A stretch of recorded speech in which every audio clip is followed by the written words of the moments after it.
How to set the time and date on this LG V30. It's an older phone which does not have a SIM card in it, so it doesn't know exactly the time. It says 22 o'clock, but on the laptop it should be 21. That's 9 o'clock. Okay, so to modify the time, swipe down from the top, go to the settings wheel, tap on that wheel, come here to the general tab. You can go to the three dots if you are using the list view.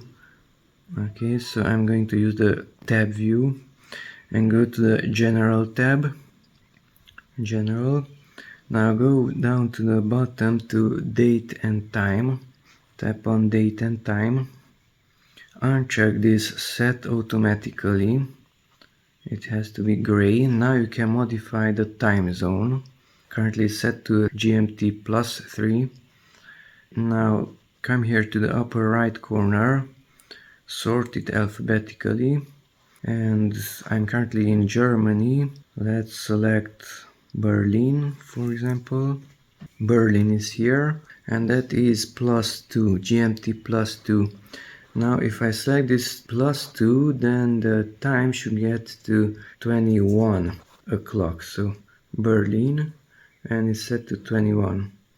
Now if I set it back to automatic, it should not change. So if it's not changing, then I use the correct time zone. And that's how to modify the time. And from there you can modify the date. Let's say 6. Okay, will it remain there? It sets it back to 23. So it has some internet connection. It knows something, but the time zone was not correct. 21 o'clock, and on the laptop it's also so-called 21, that is 9 o'clock. Okay, so that's how to modify the time and date on this LG V30.